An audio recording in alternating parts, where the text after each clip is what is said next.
A madrugada de 16 de outubro de 1946, no ginásio do Palácio de Justiça de Nuremberg, 10 homens caminharam um por um em direção a uma forca de 13 degraus. Lá fora, a cidade em ruínas dormia sob o peso de 11 anos de horror. Lá dentro, o cheiro de madeira nova e de cal recém-aplicada enchia o espaço onde horas antes os condenados tinham comido sua última ceia. Salsichas, salada de batatas, pão preto e chá. Alguns rezaram. Um fez um discurso. Outro gritou slogans antissemitas até o último segundo. E o mais poderoso de todos, já não estava lá para ser enforcado. Tinha morrido sozinho, em sua cela, com cristais de vidro entre os lábios e cianeto no sangue. Ninguém jamais explicou como conseguiu o veneno. Estes julgamentos mudaram a história da humanidade. Criaram o conceito moderno de crime de guerra. Estabeleceram que obedecer a ordens não exime de responsabilidade criminal. E deixaram abertas, durante décadas, 20 interrogações que seus protagonistas levaram para o túmulo. Isto é o que se sabe. E isto é o que não se sabe. À noite de 15 de outubro de 1946, às 22 horas e 45 minutos aproximadamente, o guarda de turno na cela número 5 do Palácio de Justiça de Nuremberg notou que o Reichsmarschall Hermann Wilhelm Göring tinha deixado de se mover. Chamou o cabo de guarda. Quando entraram, o encontraram convulsionando. O médico chegou minutos depois. Göring já estava morto. Em seus lábios havia fragmentos de vidro. Em sua boca, traços de cianeto de potássio. 2 horas depois, 10 de seus companheiros de condenação caminhavam em direção ao patíbulo. Göring, ex-comandante em chefe da Luftwaffe, ex-número 2 do Reich atrás de Hitler, condenado à morte pelos 4 cargos da acusação em 1 de outubro de 1946, tinha eludido a forca. E a pergunta que se fizeram os aliados naquela madrugada foi imediata, urgente e nunca totalmente respondida. Como? O Palácio de Justiça de Nuremberg não era uma prisão comum. Os 22 acusados viviam em celas de aproximadamente 3 metros por 4. Cada cela tinha uma fresta de observação na porta pela qual os guardas olhavam a cada 30 segundos. Os presos dormiam com as mãos fora da manta. Não tinham cintos, cordões, nem nada que pudesse servir para tirar a própria vida. Tinham sido revistados ao entrar. Suas pertenças eram inspecionadas. As visitas se realizavam com guardas presentes. O Exército dos Estados Unidos, que era o responsável pela segurança, chegou a 3 conclusões diferentes no transcurso dos anos. Nenhuma foi totalmente satisfatória. A versão oficial mais imediata sustentou que Göring tinha ocultado a ampola de cianeto dentro de um pote de creme para o cabelo desde o momento de sua captura, em 6 de maio de 1945. O próprio Göring deixou 2 cartas, uma dirigida ao Tribunal Aliado, onde declarou que teria aceitado um fuzilamento, mas que não ia permitir que o enforcassem como a um criminoso comum. Invocou o exemplo do general cartaginês Aníbal, que se suicidou com veneno antes de cair em mãos de Roma. A segunda carta, dirigida ao comandante da prisão, o coronel Burton C. Andrews, eximia todos os guardas de qualquer responsabilidade e afirmava que o veneno tinha estado em sua posse desde o princípio, oculto em distintos momentos em seu trato gastrointestinal ou atrás da borda do vaso sanitário de sua cela. O problema com esta versão é que Göring permaneceu sob custódia aliada durante mais de 16 meses. Se tivesse o cianeto desde o princípio, por que esperou até a véspera da execução?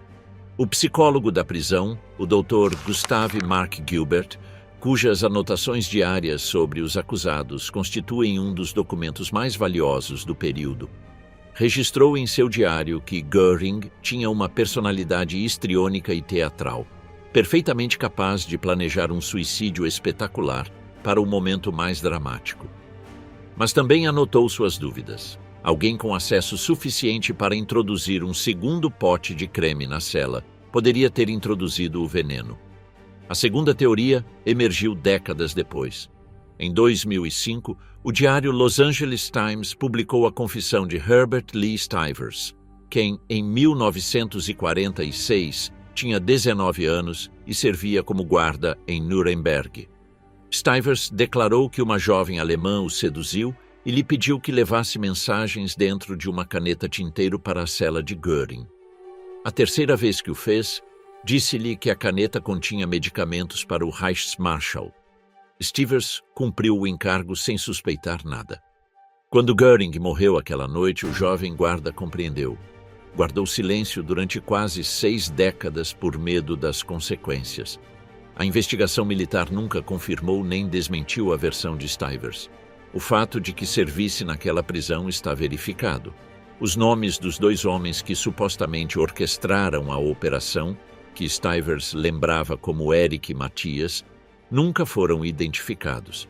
A jovem tampouco. O historiador Michael Maros, da Universidade de Toronto, resumiu em 2005 com precisão. A história de Stivers é apenas plausível, que com toda certeza jamais saberemos.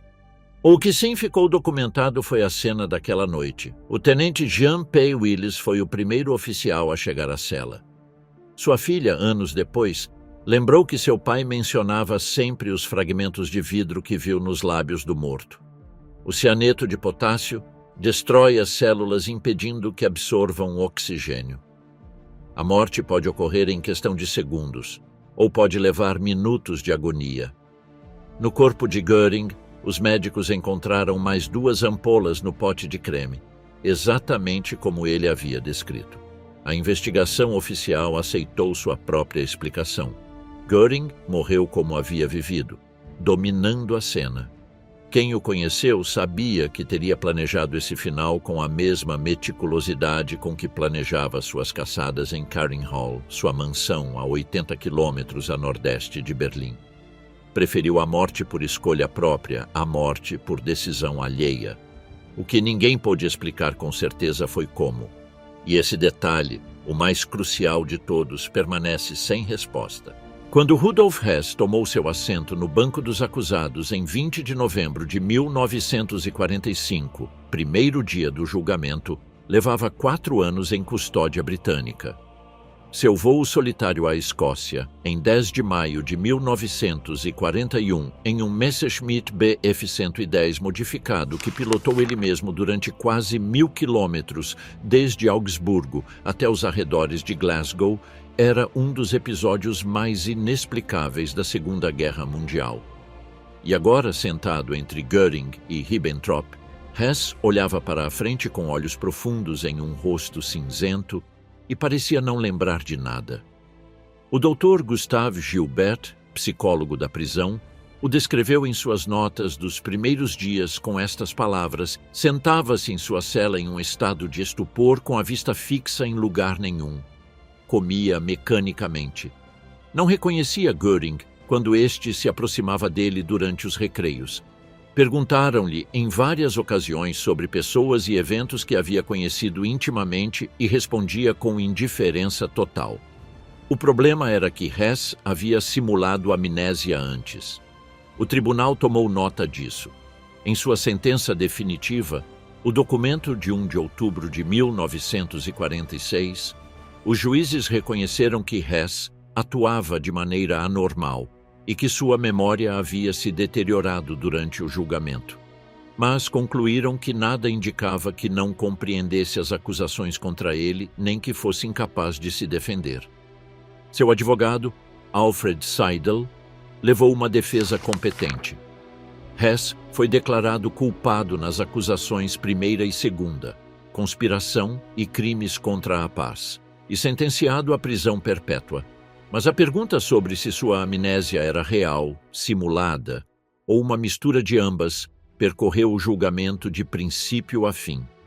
Em dezembro de 1945, uma comissão psiquiátrica formada por representantes dos 4 países aliados examinou Hess durante vários dias. Suas conclusões foram que o acusado sofria de amnésia histérica, pelo que esta condição não o tornava legalmente insano nem incapaz de compreender o que ocorria ao seu redor. A palavra-chave era histérica. uma amnésia de origem psicológica, não neurológica, que podia ser inconsciente ou deliberada e que, em qualquer caso, não eliminava a responsabilidade criminal. Então ocorreu algo que complicou ainda mais o quadro. Em 30 de novembro de 1945, enquanto o julgamento apenas começava, Hess leu em voz alta uma declaração perante o tribunal. Anunciou que sua amnésia havia sido simulada, que na realidade lembrava de tudo perfeitamente, que tinha feito isso por razões táticas, e durante as semanas seguintes pareceu confirmar este anúncio. Reconheceu Göring, reconheceu documentos, participou de conversas coerentes. Mas depois, gradualmente, a bruma voltou. Próximo ao final do julgamento, Hess parecia tão perdido quanto no princípio. Gilbert anotou em seu diário que esta foi a terceira recuperação de sua memória e que ninguém na sala soube em que acreditar. O próprio Gilbert, que tinha acesso irrestrito a todas as celas e conversava diariamente com os acusados, registrou uma cena reveladora. Göring, em uma de suas sessões na cela, perguntou a Gilbert se acreditava que Hess estava fingindo. Gilbert lhe respondeu que era difícil saber.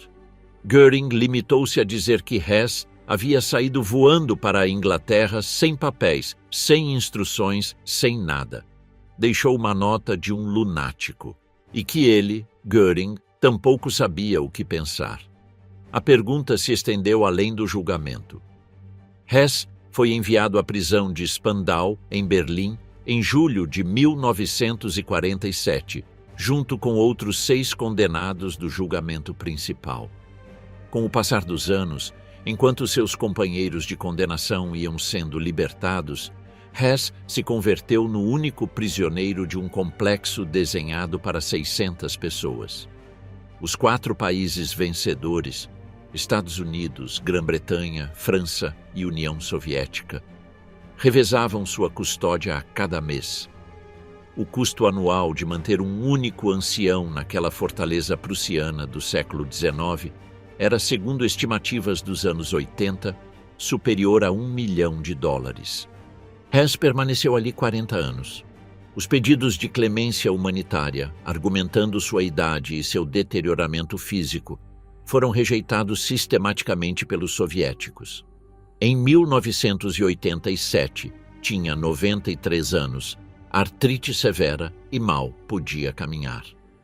O 19 de agosto de 1987, foi encontrado morto na guarita de verão do jardim da prisão. Um cabo elétrico, desprendido de uma lâmpada de leitura, rodeava seu pescoço. A versão oficial foi suicídio. Mas aí surgiu outro mistério dentro do mistério. Abdallah Melaouri, seu enfermeiro tunisiano desde 1982, declarou em uma transmissão da BBC, em fevereiro de 1989, que quando chegou à guarita tudo estava em desordem, o cabo estava em seu lugar habitual, ainda plugado na parede, e havia 2 soldados americanos de uniforme no lugar. Seu filho, Wolf Rüdiger Hess, afirmou que seu pai havia sido assassinado para evitar que revelasse algo sobre seu voo de 1941. Um médico que examinou o cadáver assinalou que um homem de 93 anos com artrite severa teria tido uma dificuldade enorme para estrangular a si mesmo daquela maneira. O governo britânico rejeitou todas estas teorias. Em 2019, investigadores dos centros médicos Walter Reed Army e a Universidade de Salzburgo publicaram na revista Forensic Science International uma análise de ADN da única amostra biológica conhecida do prisioneiro número 7 de Spandau, comparada com ADN de um parente homem de Hess. A coincidência foi de 99,99%. O homem que morreu em Spandau em agosto de 1987 era Rudolf Hess. A teoria do dublê ficou descartada pela ciência. O que nenhuma análise de ADN podia resolver era se a morte foi suicídio ou assassinato, se a amnésia foi real ou encenada, e o que queria exatamente Hess dizer a Churchill em 1941, quando aterrissou nos campos da Escócia, com uma mensagem de paz que os britânicos nunca revelaram completamente ao público.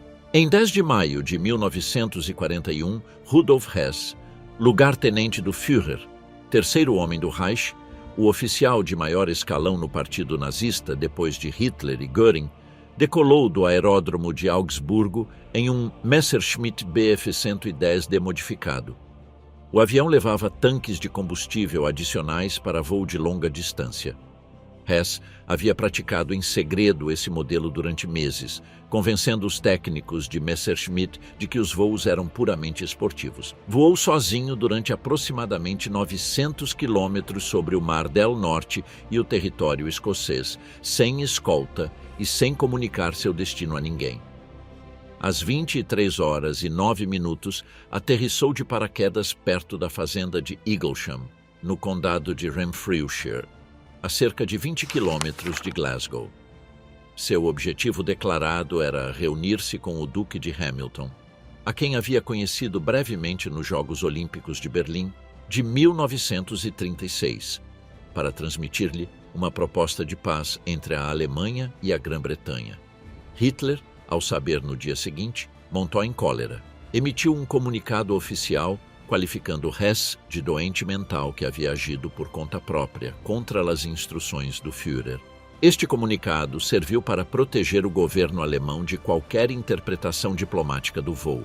Mas a pergunta que os historiadores têm debatido desde então é quanto Hitler realmente sabia. No julgamento de Nuremberg, o tribunal recebeu documentos que mostravam que Hess havia preparado o voo durante semanas, havia deixado cartas para sua esposa Ilse e para seus colaboradores mais próximos. Havia redigido um memorando com as propostas de paz que pensava transmitir. A logística do voo, os tanques de combustível modificados, a rota estudada com precisão cartográfica, os contatos prévios que tentou estabelecer com o entorno do Duque de Hamilton, indicavam uma operação que exigiu tempo e recursos. Poderia tudo isso ter passado sob o nariz de Hitler sem que ele soubesse. Göring, em suas conversas com Gilbert na cela, foi evasivo, mas revelador. Disse-lhe que Hess simplesmente havia partido, sem papéis, sem instruções, deixando uma nota de um louco, e que ele, como sucessor designado de Hitler após a partida de Hess, não sabia nada do assunto. Mas depois acrescentou algo que Gilbert anotou com cuidado: que Hess havia levado consigo certas propostas de paz e que, se a missão tivesse tido sucesso, teria recebido o Prêmio Nobel da Paz. Os arquivos britânicos que cobrem o interrogatório de Hess em Londres em 1941 permaneceram classificados durante décadas. Quando finalmente foram desclassificados, ao longo dos anos 90 e 2000, não revelaram nenhuma instrução direta de Hitler para o voo, mas tampouco demonstraram que Hitler estivesse completamente alheio aos planos de seu lugar-tenente.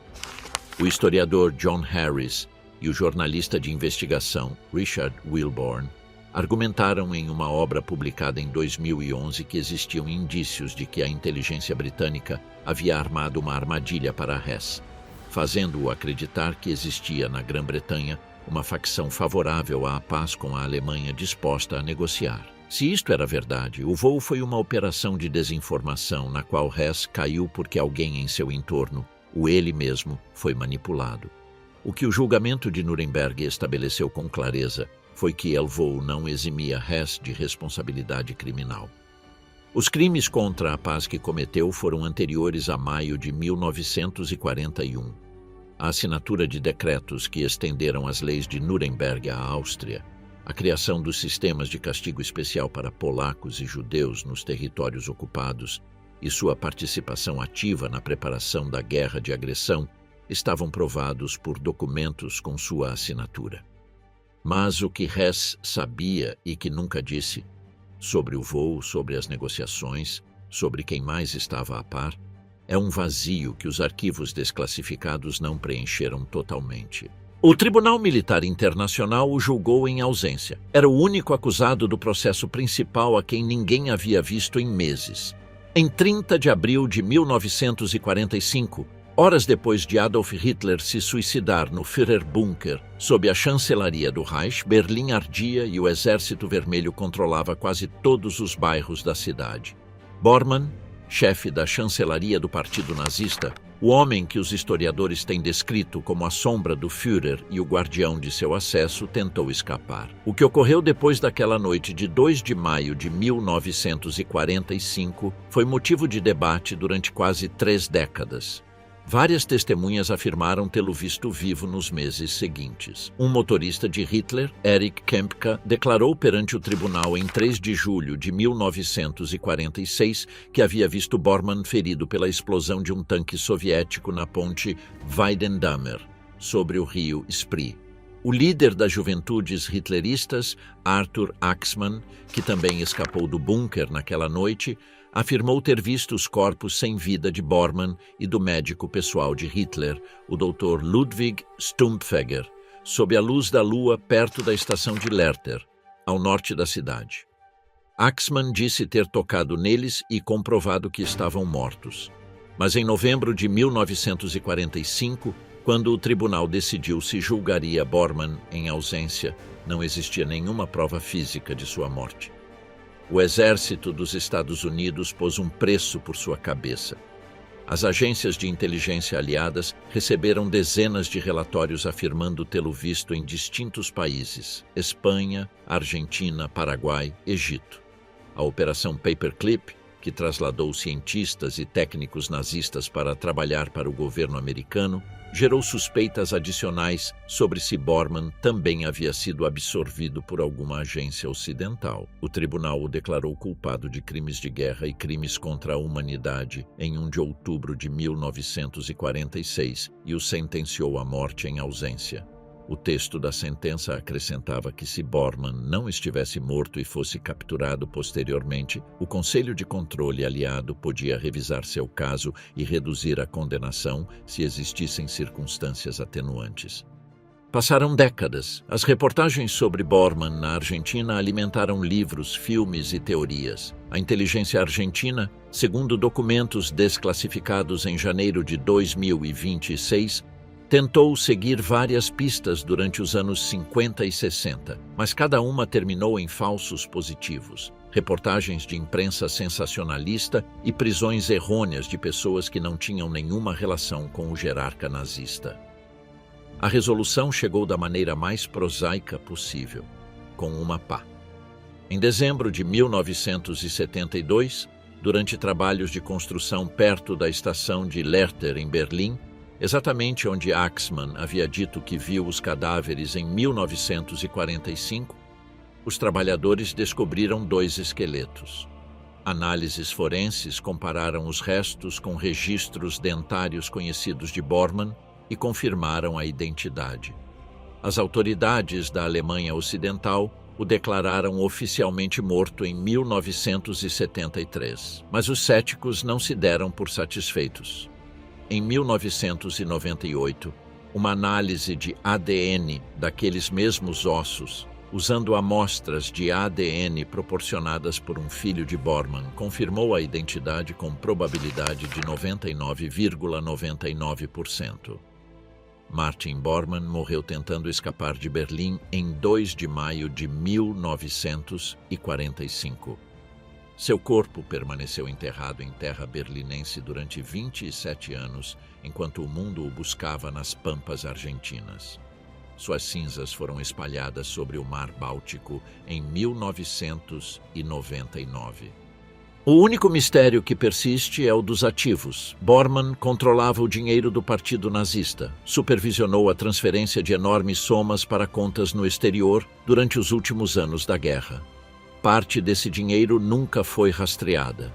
Para onde foi, quem o recebeu e se alguma fração dele financiou as redes de fuga de outros criminosos de guerra, são perguntas que os arquivos disponíveis ainda não respondem com precisão.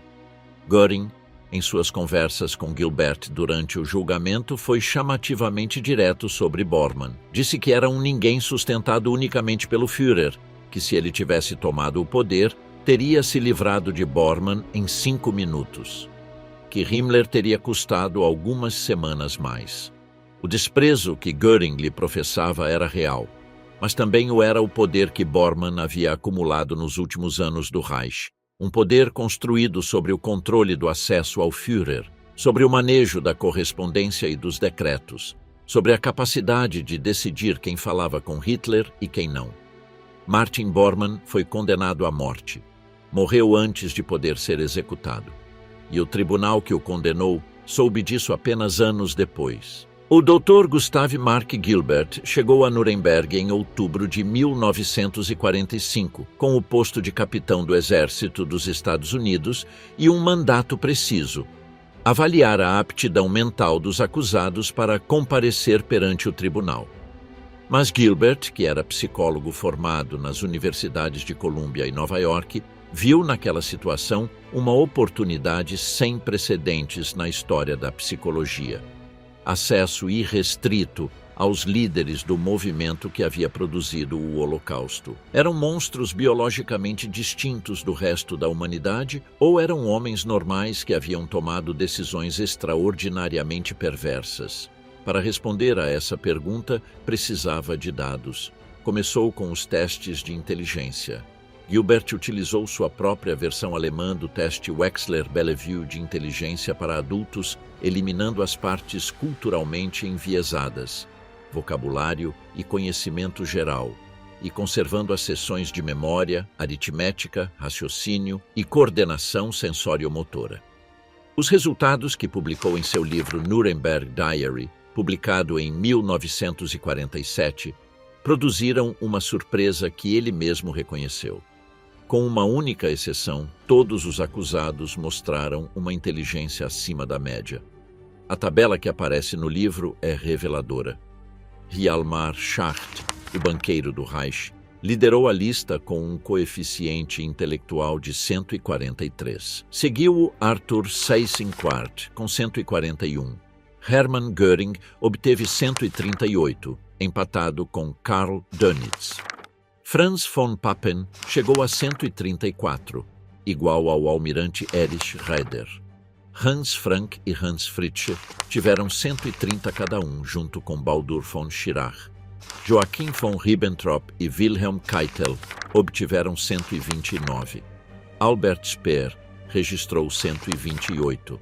Alfred Jodl e Alfred Rosenberg, 127. Konstantin von Neurath, 125. Walter Funk, 124. Wilhelm Frick, também 124.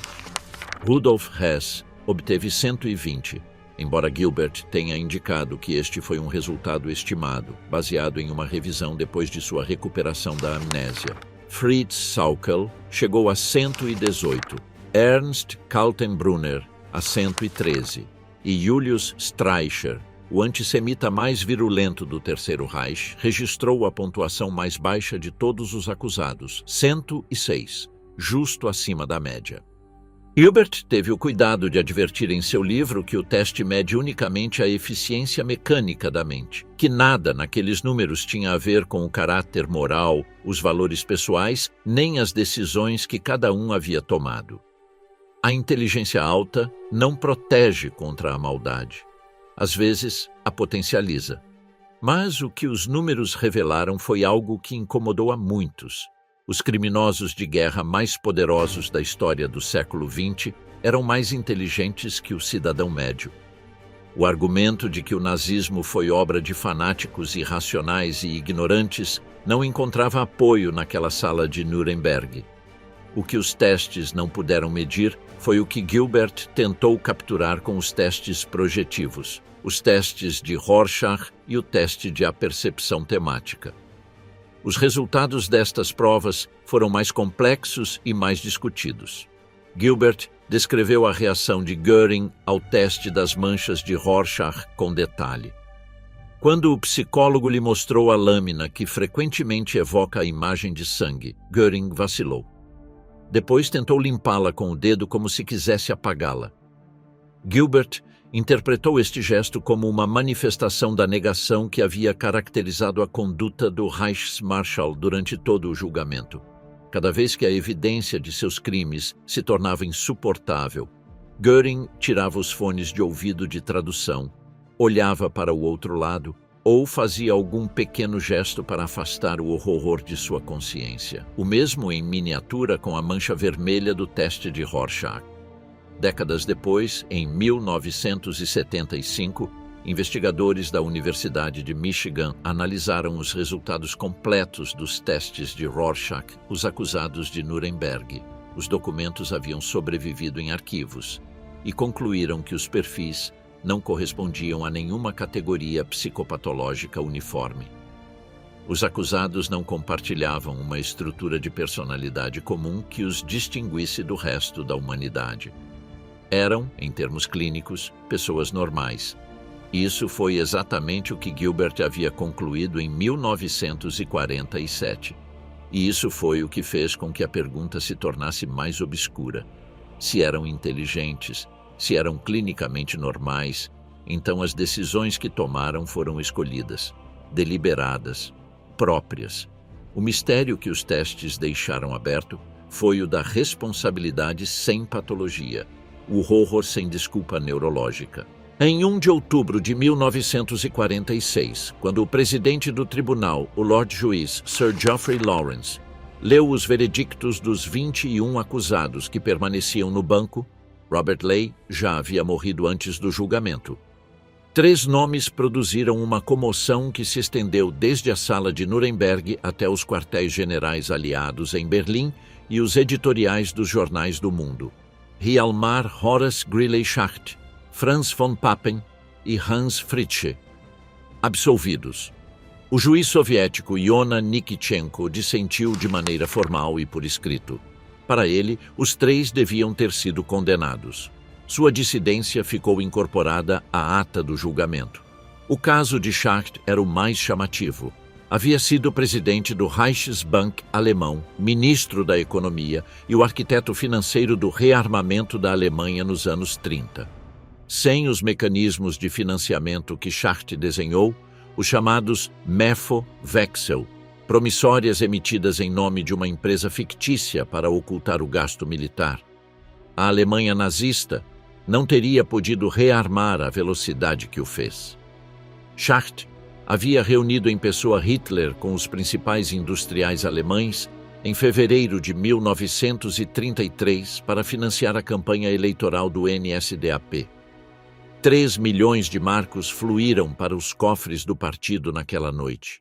Mas o tribunal concluiu que a inferência de que Schacht conhecia os planos agressivos de Hitler não podia se estabelecer além da dúvida razoável. Schacht havia sido afastado de seu cargo em 1937, quando começou a se opor ao ritmo do gasto armamentista. Em julho de 1944, após o frustrado atentado contra Hitler, foi preso e enviado ao campo de concentração de Dachau. Chegou a Nuremberg como acusado de crimes de guerra, mas com o antecedente de ter sido prisioneiro nazista. Schacht, quem durante o julgamento foi o mais seguro de sua própria inocência entre todos os acusados e assim o manifestou a Gilbert em múltiplas conversas na cela, saiu caminhando da prisão naquela tarde sem pensar 2 vezes. E quase imediatamente foi preso de novo pelas autoridades alemãs de desnazificação, que o condenaram a 8 anos de campo de trabalho, embora só tenha cumprido 2 antes de ser absolvido em segunda instância. Franz von Papen, vice-chanceler durante os primeiros meses do governo de Hitler em 1933, foi o homem que convenceu o presidente Paul von Hindenburg a nomear Hitler chanceler do Reich em janeiro daquele ano. A promotoria britânica argumentou que von Papen havia feito mais do que ninguém, exceto o próprio Hitler, para consolidar o poder nazista. O tribunal estimou que sua participação nos crimes especificamente tipificados não havia sido provada suficientemente. Hans Fritzsche era o subdiretor de propaganda sob Joseph Goebbels e chefe da divisão de rádio do ministério. Os soviéticos o haviam prendido em Berlim e o haviam entregado a Nuremberg para ser julgado. A acusação sustentou que suas transmissões de rádio haviam incitado ao ódio racial e preparado psicologicamente a população alemã para aceitar os crimes. O tribunal o absolveu ao não encontrar prova suficiente de que suas transmissões constituíssem diretamente um crime de guerra. Os 3 absolvidos saíram da prisão na tarde de 1 de outubro de 1946. Uma falange de policiais de Nuremberg os rodeou de imediato para evitar que fossem linchados. Permaneceram em suas antigas celas por mais 3 dias, por própria vontade, antes de se aventurarem lá fora. O debate sobre se estas absolvições foram justificadas ou não nunca cessou. O juiz americano Francis Biddle, segundo consta em documentos posteriores, tinha sérias dúvidas sobre a absolvição de Schacht e von Papen, mas aceitou o consenso do tribunal. O que Gilbert registrou em seu diário foi a reação dos outros presos. Frank, o ex-governador-geral da Polônia que havia sido condenado à morte e que nos últimos meses do julgamento se havia convertido com fervor ao catolicismo, riu às gargalhadas ao saber que os absolvidos eram acossados pelos próprios alemães na saída da prisão. Disse a Gilbert que eles, os condenados, eram os únicos livres, que não há liberdade do hitlerismo para ninguém. Foi uma das poucas frases do julgamento que ninguém soube totalmente como interpretar. Antes de que começasse o julgamento principal, em 20 de novembro de 1945, já havia um morto. Robert Ley, nascido em 15 de fevereiro de 1990, em Niederbreidenbach, na Renânia Prussiana, havia sido o chefe do Frente Alemão do Trabalho desde 1933, controlando uma organização de 25 milhões de membros. Sob sua direção, os sindicatos livres foram dissolvidos, seus fundos confiscados, seus líderes encarcerados. O Frente Alemão do Trabalho se converteu no instrumento de controle do regime sobre a classe trabalhadora alemã. Os aliados o capturaram em 16 de maio de 1945 nas montanhas perto de Berchtesgaden, onde havia se refugiado nos últimos dias do colapso. Foi indiciado nos cargos 1º, 3º e 4º. Conspiração para cometer crimes de guerra propriamente ditos, e crimes contra a humanidade. Em 18 de outubro de 1945, Ley recebeu o texto da ata de acusação em sua cela. 4 dias depois, em 25 de outubro de 1945, na tarde de terça-feira, o guarda de turno notou que Ley levava tempo imóvel na mesma posição. Abriu a cela. Ley havia rasgado a bainha de uma toalha, tinha-a molhado, tinha-a torcido até fazê-la resistente e tinha-a amarrado ao tubo da cisterna do vaso sanitário. Tinha enfiado na boca tiras de roupa íntima, aparentemente para não poder gritar. Depois tinha se sentado no chão com a improvisada corda ao redor do pescoço, até que a estrangulação lhe produziu inconsciência. O médico da prisão, o Dr. Ludwig Pflücker, tentou reanimá-lo durante 20 minutos. Não conseguiu. Ley tinha 55 anos. O Dr. Douglas Kelly, o psiquiatra da prisão durante os primeiros meses, antes de que Gilbert assumisse o cargo de psicólogo, que já suspeitava de dano no lobo frontal de Ley por suas erupções frequentes e incoerentes, teve, segundo relatou depois, uma reação peculiar. Declarou que Ley lhe havia feito um favor pessoal. O cérebro de Ley era o único que Kelly suspeitava que teria dano orgânico. Um colega extraiu o cérebro do cadáver e o enviou subrepticiamente a Washington, onde o neuropatologista Webb Haymaker, do Instituto de Patologia do Exército, o examinou. Encontrou evidência de mudanças patológicas menores, mas não suficientes para estabelecer incapacidade legal. O que Ley levou para o túmulo foi considerável. Como chefe do Frente do Trabalho, conhecia os mecanismos internos do recrutamento de mão de obra forçada, os acordos entre o aparato do partido e a indústria privada, e os detalhes operacionais da rede que alimentava as fábricas de guerra com trabalhadores escravizados. Era, junto com Fritz Sauckel, um dos 2 homens mais diretamente envolvidos no sistema de exploração laboral que manteve em funcionamento a indústria de guerra alemã. Gilbert anotou que os outros presos reagiram com pouco luto. Göring comentou que Ley sempre havia sido um bêbado que matava a si mesmo de todas as formas. Streicher, o único que havia mantido alguma relação com Ley durante a internação prévia no campo de Mondorf, em Luxemburgo, o qualificou de covarde por ter se suicidado. O resto o descartou com um gesto. O coronel Burton C. Andrews, comandante da prisão, tomou medidas imediatas. Quadruplicou a guarda, colocou uma sentinela permanente na frente de cada cela às 24 horas do dia. Por razões que não explicou de imediato, não informou ao resto dos presos o método exato que havia usado Lei para se matar, temeroso de dar ideias. Mas o primeiro suicídio não foi a única interrogação. Também ficou aberta a de Gustav Krupp von Bohlen und Halbach, o magnata industrial de Essen, que havia financiado o rearmamento, que havia utilizado o trabalho escravo em suas fundições e que figurava na ata de acusação original. Krupp não chegou ao banco porque um exame médico determinou que seu deterioramento físico e mental o tornava incapaz de submeter-se a julgamento. Os aliados tentaram substituí-lo por seu filho Alfred, mas o tribunal rejeitou a mudança, argumentando que julgar alguém no lugar de outro era contrário aos princípios básicos da justiça. A família Krupp continuou dirigindo seus negócios. Alfred Krupp von Bohlen und Halbach seria julgado e condenado em um dos julgamentos posteriores de Nuremberg em 1948, embora tenha saído livre em 1951 após um indulto do alto comissário americano John J. McCloy. Em 16 de outubro de 1946, a 1h11 da madrugada, Joachim von Ribbentrop entrou no ginásio do Palácio de Justiça, onde se haviam instalado 2 forcas de madeira. Era o primeiro dos 10 condenados. Suas mãos estavam atadas com uma correia de couro às suas costas. Subiu os 13 degraus da primeira forca.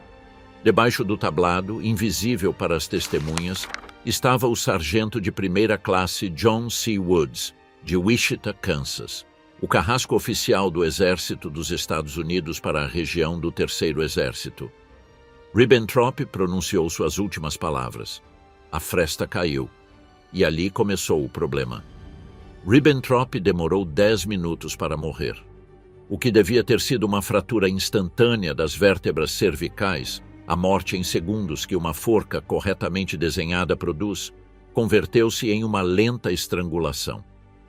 Vários repórteres presentes, incluído Kingsbury Smith, da International News Service, cujo relato foi publicado em primeira página em jornais de todo o mundo no mesmo 16 de outubro, descreveram que, de trás das cortinas de lona que cobriam o espaço sob a forca, se escutavam gemidos durante minutos.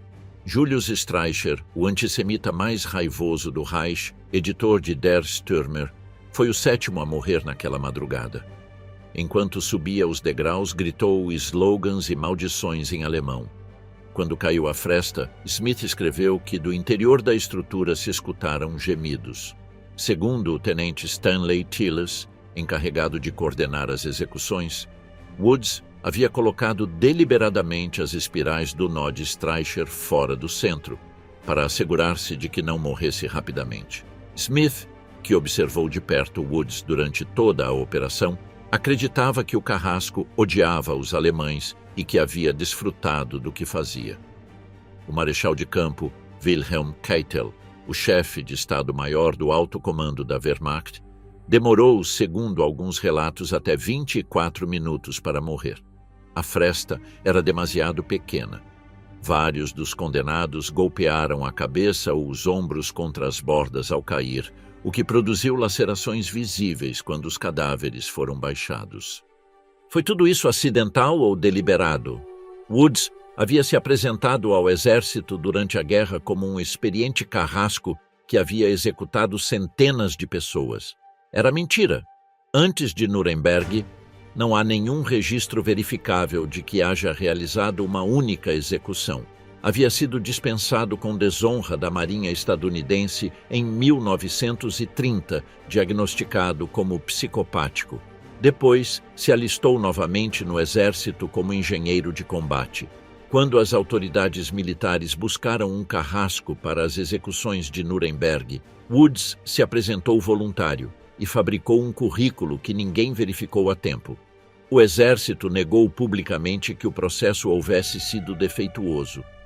Uma inspeção médica interna das execuções foi descrita por quem teve acesso a ela como reveladora de um desastre. Mas esse relatório nunca foi publicado. Woods declarou depois das execuções com aparente orgulho: "Enforquei esses 10 nazistas e estou orgulhoso disso. Não estive nervoso. Um homem não pode se permitir estar nervoso."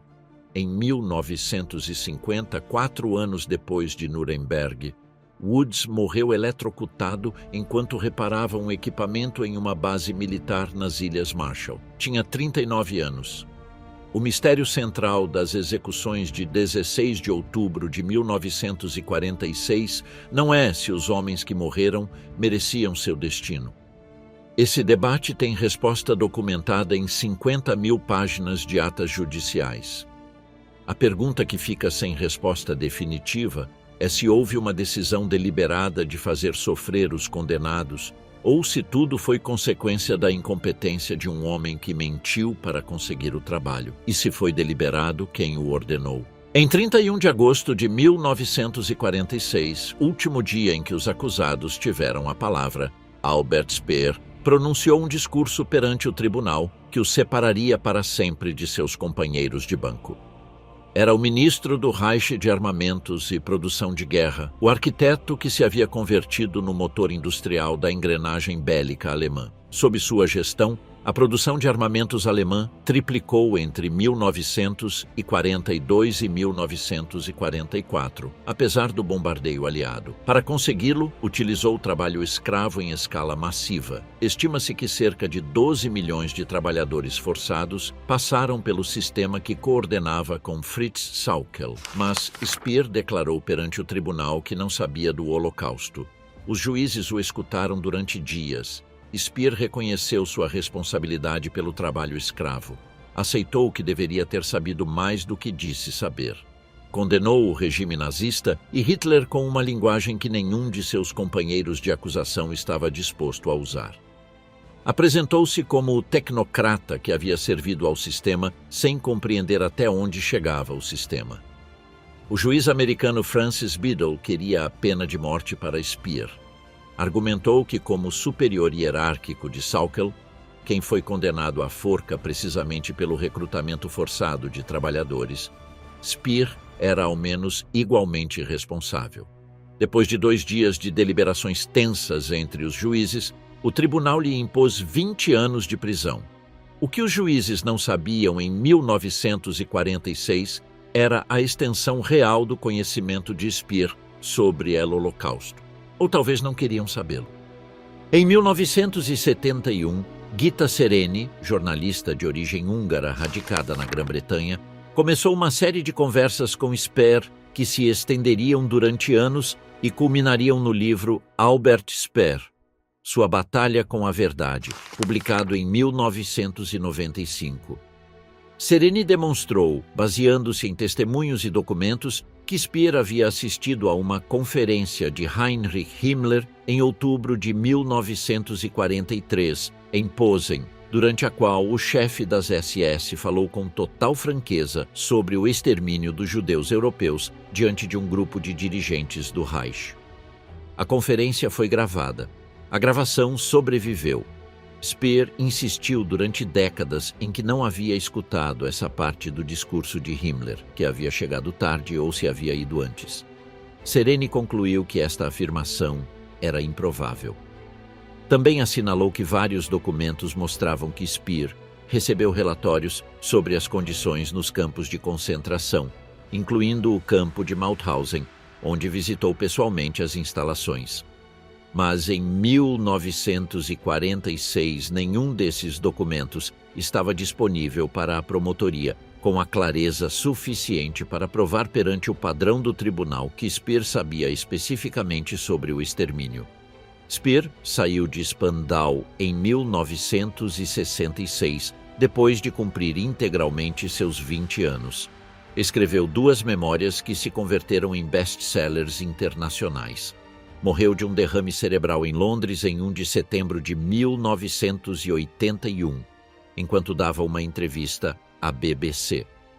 O jornalista holandês Dan van der Vat, em seu livro O Bom Nazista, publicado em 1997, sintetizou a paradoxo. Speer foi o criminoso de guerra mais bem-sucedido de Nuremberg. Logrou que o julgassem pelo que admitiu em lugar de por o que ocultou, construiu uma narrativa de arrependimento que os juízes ocidentais acharam mais manejável que a negação brutal de seus companheiros e sobreviveu para contar uma versão própria da história que vendeu milhões de cópias. O mistério de Speer não é se era culpado. É porque o tribunal lhe acreditou quando ninguém mais naquele banco foi acreditado. O Duque de Hamilton, o homem com quem Hess pretendia reunir-se naquela noite de maio de 1941, o visitou no castelo de Mary Hill, para onde foi levado após sua captura no dia seguinte à aterrissagem. O Duque o interrogou durante horas. Hess lhe expôs suas propostas de paz. A Alemanha não tinha interesse em destruir o Império Britânico. Queria que a Grã-Bretanha se retirasse da guerra e reconhecesse a hegemonia alemã sobre a Europa continental. Em troca, Hitler renunciaria a qualquer reivindicação territorial sobre as possessões coloniais britânicas. O Duque de Hamilton apresentou um relatório a Winston Churchill. Churchill, segundo registros daquela época, leu o relatório em sua cama, fumando um charuto com expressão divertida. Não deu maior importância à proposta. O que se seguiu foi mais complexo. Hess permaneceu em custódia britânica até o final da guerra. Foi tratado em vários hospitais e castelos, alguns dos quais nunca foram completamente documentados em arquivos públicos. A inteligência britânica, o MI5 e o MI6, o interrogaram repetidamente. Parte dessas transcrições permaneceram classificadas durante décadas. Quando finalmente foram desclassificadas, não revelaram nada que contradissesse a narrativa oficial, mas tampouco explicavam por que o governo britânico havia mantido o segredo sobre elas durante tanto tempo. A teoria de que Hess foi atraído à Escócia mediante uma operação de desinformação britânica, que agentes do MI6 ou do Special Operations Executive haviam criado a ilusão de uma facção de paz dentro do governo inglês disposta a negociar com Hitler, foi formulada por vários historiadores, incluindo o documentarista John Harris. Se esta teoria estava correta, Hess não foi um lunático que agiu por conta própria, mas o alvo de uma operação de inteligência que o fez acreditar que sua missão tinha possibilidades de sucesso. Perante o Tribunal de Nuremberg, os juízes determinaram que o voo devia considerar-se como o último dos crimes contra a paz cometidos por Hess. Seu objetivo havia sido facilitar a agressão contra a União Soviética, eliminando temporariamente a Grã-Bretanha do conflito. Esta interpretação foi adotada pelos juízes soviéticos com particular ênfase. Mas as cartas que Hess deixou no dia de seu voo, os documentos que levava consigo no avião e os memorandos de paz que redigiu durante seu cativeiro na Grã-Bretanha nunca foram publicados em sua totalidade. O governo britânico argumentou durante anos razões de segurança nacional para mantê-los reservados. O que sim ficou documentado por Gilbert foi a atitude de Hess no julgamento. Quando o tribunal lhe perguntou em novembro de 1945 se tinha algo a dizer sobre seu voo à Escócia, Hess respondeu que não lembrava de nada. Quando em dezembro anunciou que sua amnésia era fingida, não deu nenhuma explicação sobre o voo que contradissesse a versão que vinha dando há meses. E quando, ao final do julgamento, em sua declaração final de 31 de agosto de 1946, falou perante o tribunal em um discurso que seus companheiros descreveram como desequilibrado, tampouco revelou nada concreto. O voo de Hess continua sendo um dos atos mais inexplicáveis da Segunda Guerra Mundial. Um homem que era nominalmente o terceiro mais poderoso do Reich decidiu, por alguma razão que os arquivos disponíveis não explicam completamente, subir em um avião militar modificado e voar sozinho de noite em direção a um país com o qual a Alemanha estava em guerra, com uma mensagem de paz que ninguém em Londres esperava e que ninguém levou a sério. O tribunal tinha diante de si uma solicitação da promotoria que ia além dos indivíduos, declarar como organizações criminosas o Gabinete do Reich, o Estado-Maior-Geral e o Alto Comando das Forças Armadas, OKW, além da SS, da SD, da Gestapo, do Corpo de Líderes Políticos do NSDAP e das SA. Dessas 7 organizações, 3 foram declaradas criminosas. a SS, a ESD e a Gestapo. 4 não foram: o Gabinete do Reich, o Estado-Maior-Geral e o OKW e as SA. A absolvição do Estado-Maior-Geral e o OKW foi uma das decisões mais controversas do julgamento. O juiz soviético Nikitchenko deixou constância expressa de sua dissidência em um longo documento anexado à sentença, argumentando que era impossível separar os oficiais do Estado-Maior dos crimes do regime que haviam servido fielmente e executado com precisão. Assinalava que não era acidental que à frente da Luftwaffe estivesse Göring, que o sucessor designado de Hitler fosse Dönitz e que o chefe de Estado-Maior do Exército fosse Keitel, quem assinou pessoalmente as ordens de execução de prisioneiros de guerra. A posição dos juízes ocidentais foi que o Estado-Maior e o OKW não eram organizações no sentido técnico que o Estatuto de Londres requeria para sua declaração como criminosas. Não tinham estrutura associativa voluntária nem filiação formal. Eram, em contrapartida, grupos de oficiais que desempenhavam funções na cadeia de comando. Vários historiadores têm assinalado que esta distinção técnica resultou conveniente no contexto da Guerra Fria, que já se perfilava no horizonte. Os aliados ocidentais, particularmente os Estados Unidos e a Grã-Bretanha, começavam a considerar a possibilidade de rearmar a Alemanha Ocidental como contrapeso à expansão soviética. Declarar criminoso o Estado-Maior alemão em seu conjunto teria complicado enormemente qualquer plano de reconstrução militar alemã futura. A República Federal da Alemanha foi fundada em 1949. O Bundeswehr, o novo exército alemão ocidental, começou a formar-se em 1955.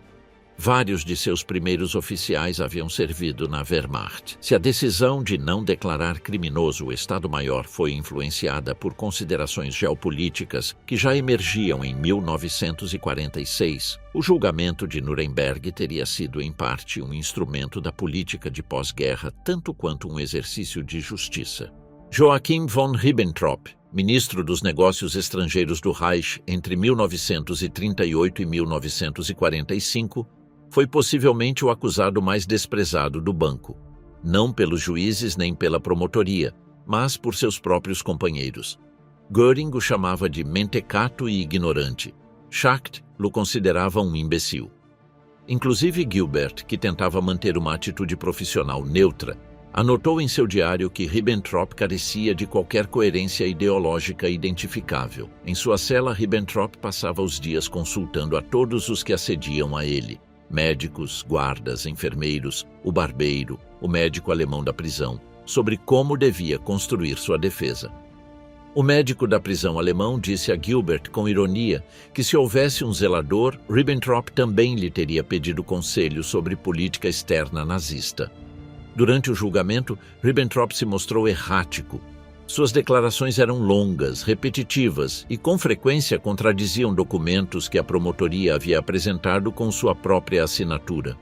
Parecia genuinamente incapaz de lembrar de reuniões ou decisões que ele mesmo havia registrado em relatórios oficiais. Ou bem sua memória era tão defeituosa quanto a de Hess, ou havia algo mais complexo por trás desse caos.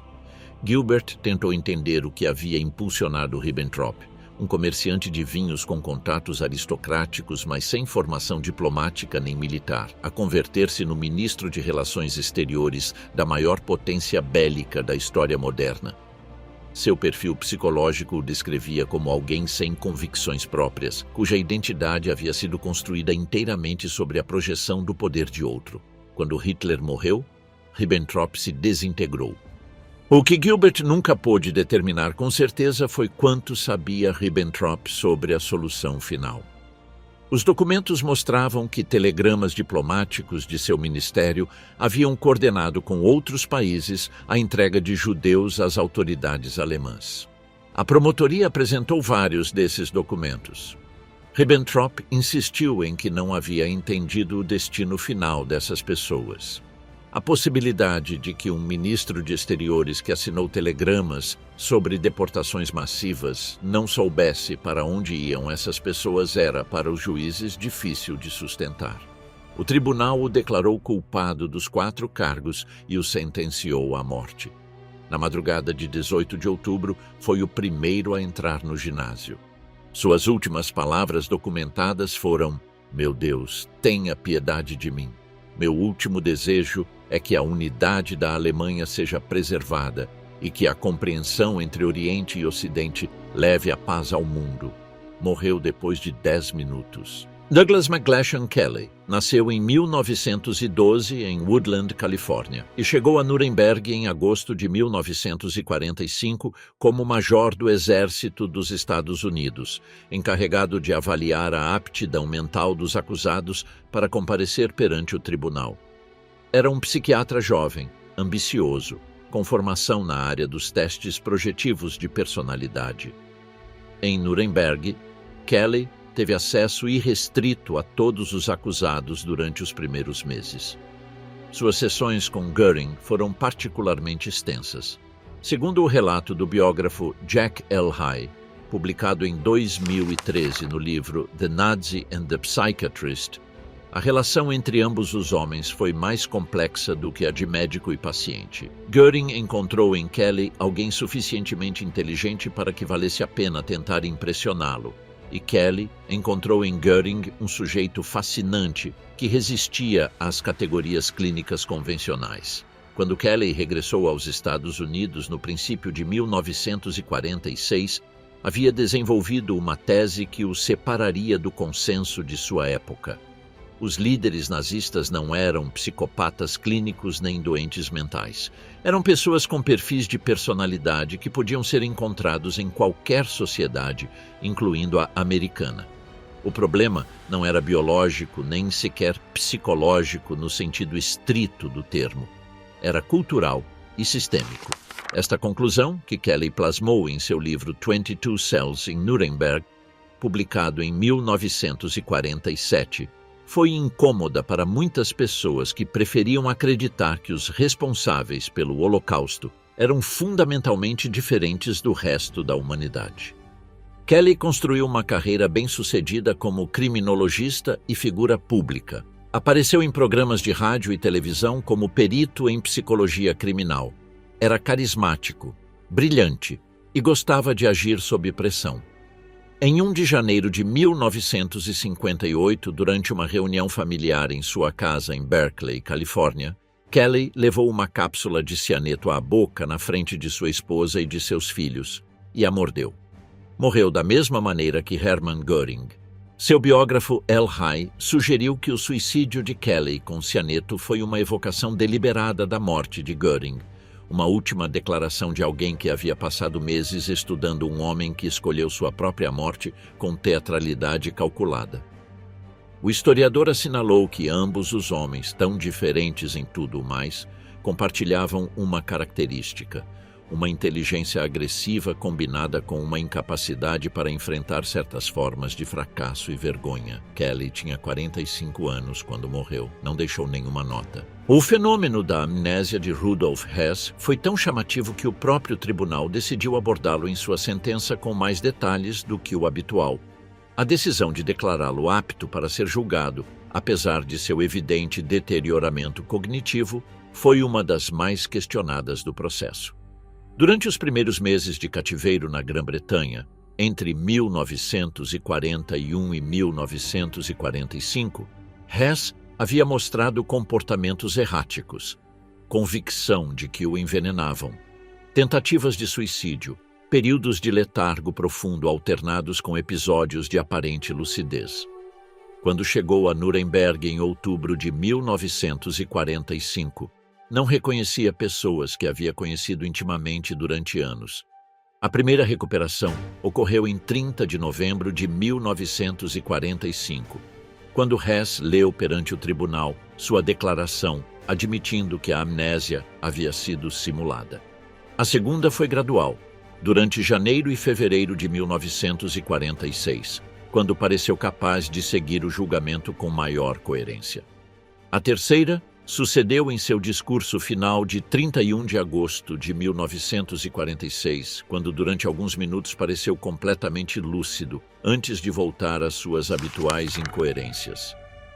O Dr. Joel Dimsdale, psiquiatra da Universidade da Califórnia, em San Diego, publicou em 2021 uma reavaliação dos relatórios psiquiátricos de Nuremberg.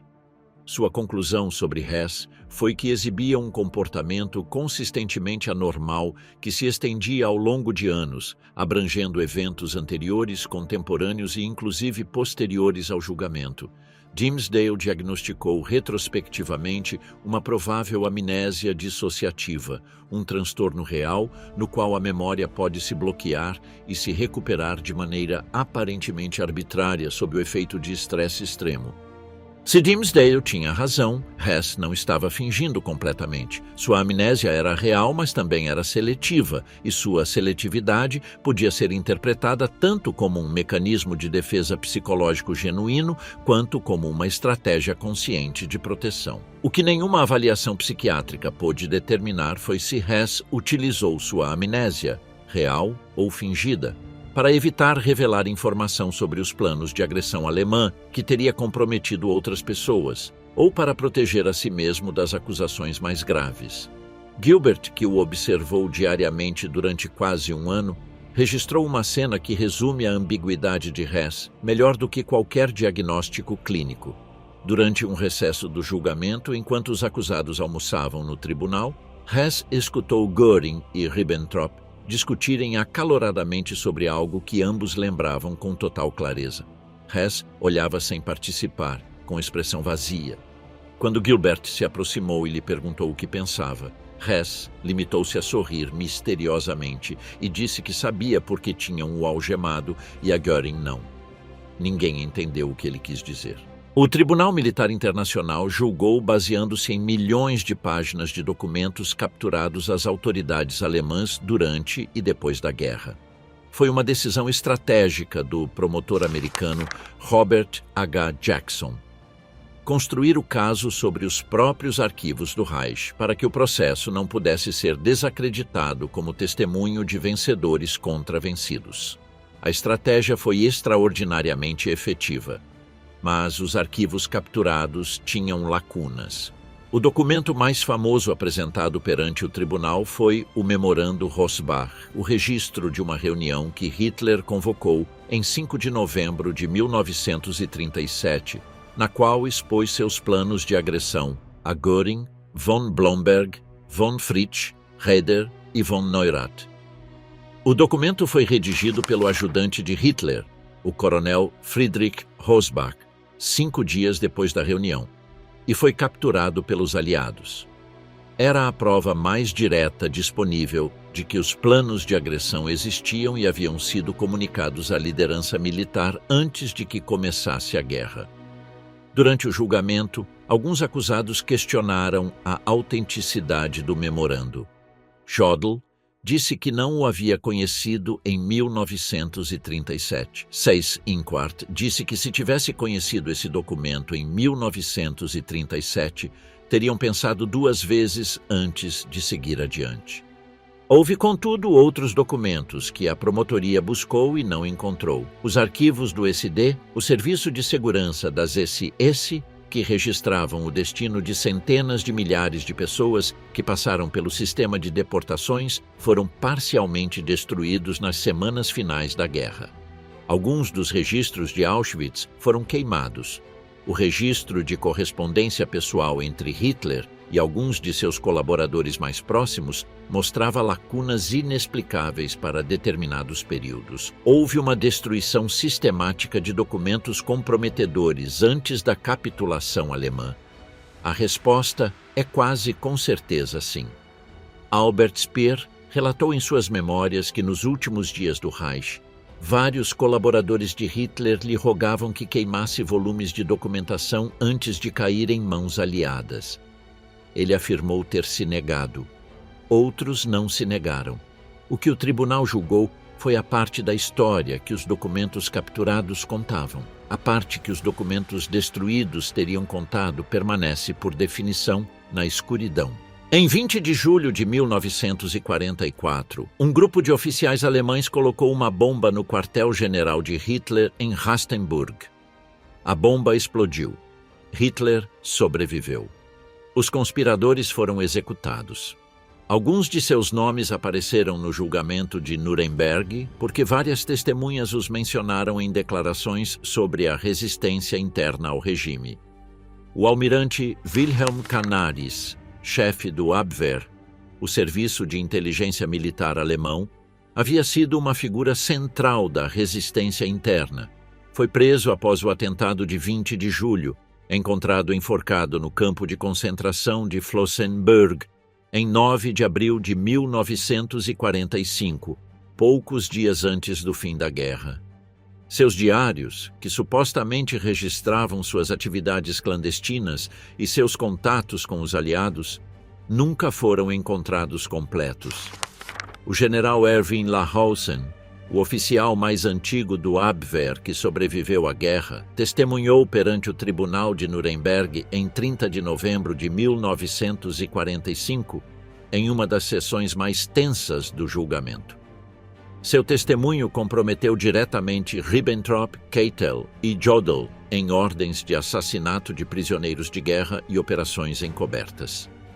Gilbert anotou que, enquanto Lahausen declarava, os acusados que mencionou não podiam ocultar seu incômodo. Mas a pergunta que o julgamento não abordou diretamente foi quantos dos acusados no banco haviam tido algum nível de contato com a resistência interna, não necessariamente participando dela, mas ao menos sabendo dela, e quantos deles teriam podido agir diferente se a resistência tivesse tido sucesso. Schacht afirmou em seu testemunho que sua prisão pelos nazistas em julho de 1944 estava relacionada com sua atitude opositora à política econômica de guerra. O tribunal não encontrou provas suficientes para condená-lo, mas tampouco para outorgar-lhe o status de herói resistente que ele mesmo reivindicava. O mistério de quantas pessoas dentro do aparato do Reich sabiam dos crimes, quantas teriam podido resistir e por que tão poucas o fizeram de maneira efetiva, é uma pergunta que transcende o processo judicial e toca a natureza do conformismo sob regimes totalitários. O general Alfred Joseph Jodl, chefe do Estado-Maior de Operações do Oberkommando der Wehrmacht, foi condenado à morte em 1 de outubro de 1946 e enforcado em 16 de outubro do mesmo ano. Tinha 56 anos. Suas últimas palavras pronunciadas ao pé da forca foram "Saúdo-te, Alemanha minha". 7 anos depois, em 1953, uma junta de arbitragem do governo da República Federal da Alemanha examinou retroativamente o caso de Jodl. Sua conclusão foi que Jodl devia ser absolvido de todos os cargos e que a condenação de Nuremberg havia sido injusta.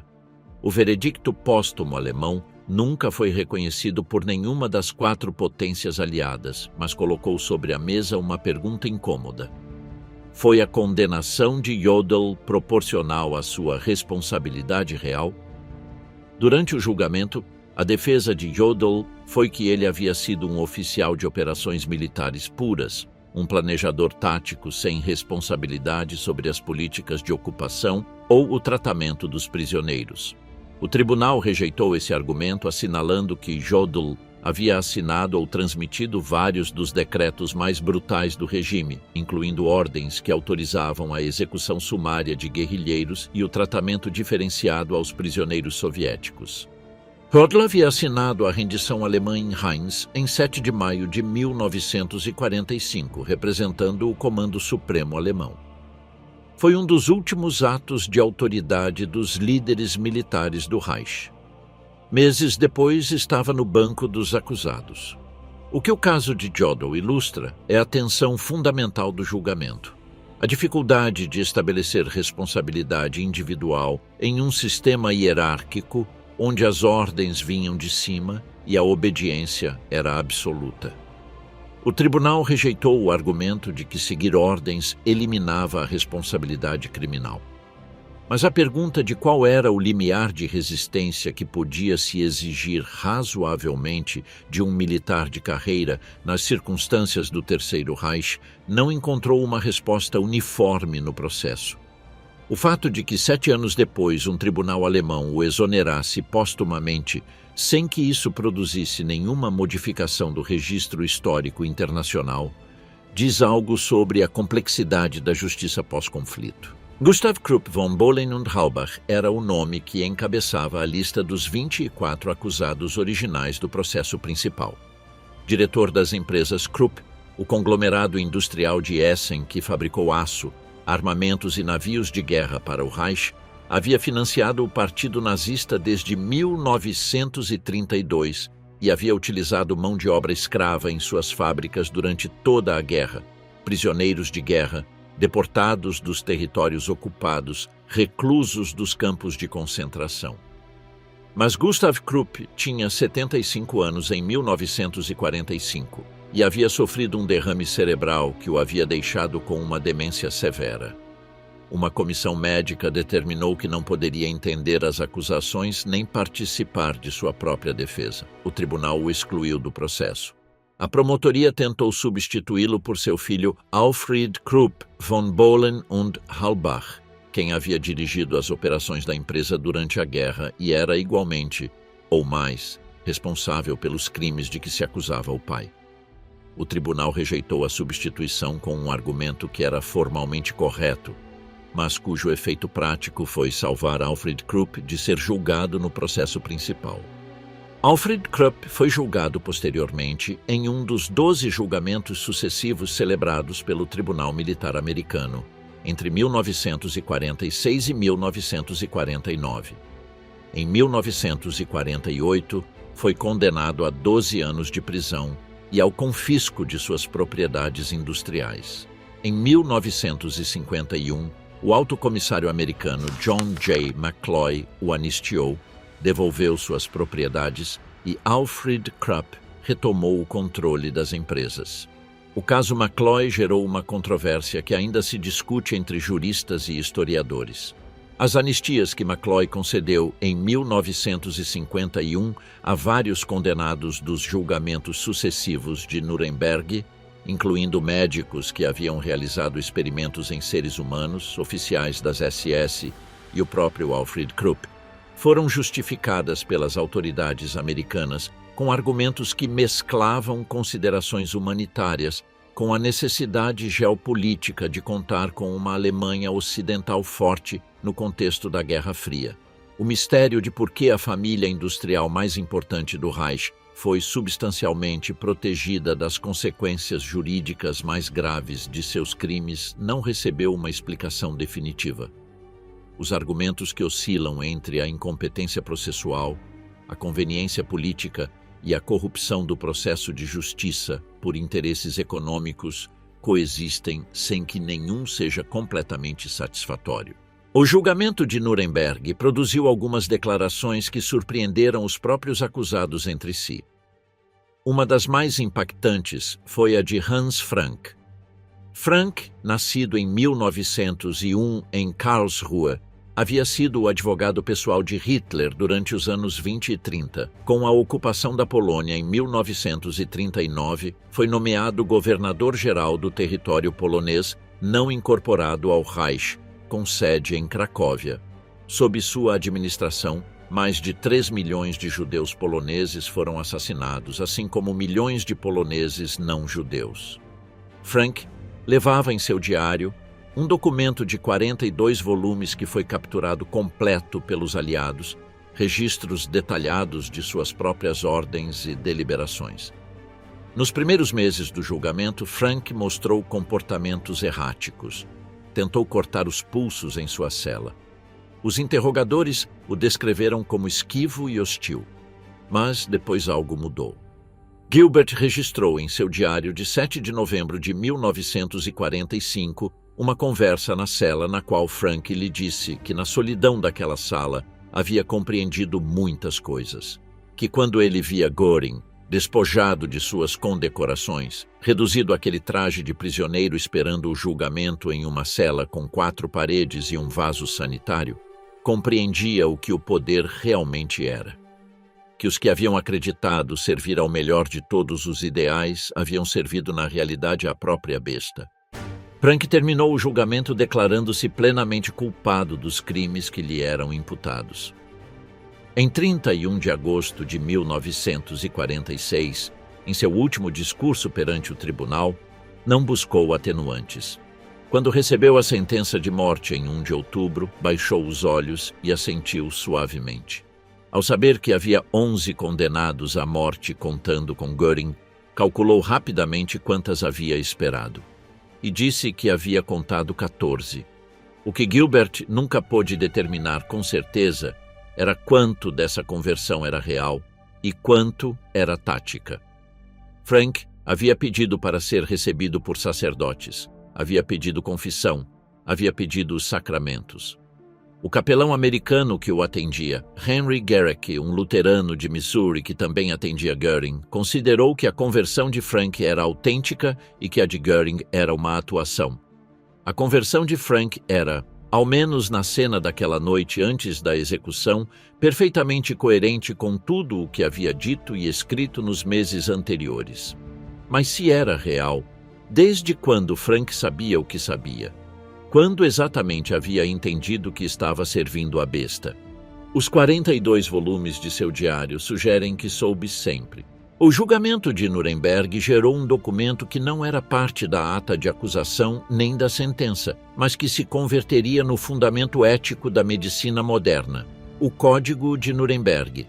Foi redigido em agosto de 1947, ao concluir o julgamento dos médicos, um dos 12 processos sucessivos celebrados pelo Tribunal Militar Americano, e estabeleceu 10 princípios para a investigação médica com seres humanos.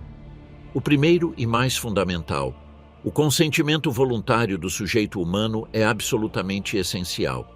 Mas o mistério não está no que o Código diz. Está no que ele faz 75 anos depois de sua publicação. Como demonstrou Ken McCarthy, editor da edição comemorativa do 75º aniversário publicada em agosto de 2022, nenhuma das instituições que deveria comemorar esse aniversário o fez. A Associação Americana de Bioética e Humanidades, com quase 1.800 membros e sua própria convenção anual, não organizou nenhum evento sobre o tema. As 10 universidades americanas que lideram a formação em ética médica, Harvard, Duke, Columbia, a Universidade de Pennsylvania, Northwestern, Wake Forest, a Universidade de Richmond, Creighton, Johns Hopkins e Albany Medical College, não publicaram nenhum comunicado nesse sentido. A FDA, o CDC e os NIH, que em conjunto empregam mais de 46 mil pessoas, tampouco produziram nenhum documento ou evento que marcasse a data. O mistério final dos julgamentos de Nuremberg pode ser este, que o processo mais importante da história da justiça internacional, o que estabeleceu que os crimes contra a humanidade são crimes mesmo que cometidos por estados, o que criou o direito de Nuremberg e o que gerou o código que deveria proteger todo ser humano de ser convertido em sujeito de experimentação sem seu consentimento, tenha produzido um documento que o próprio mundo médico parece ter decidido esquecer. O código existe. Seus 10 princípios são claros e estão escritos em uma linguagem que não necessita interpretação.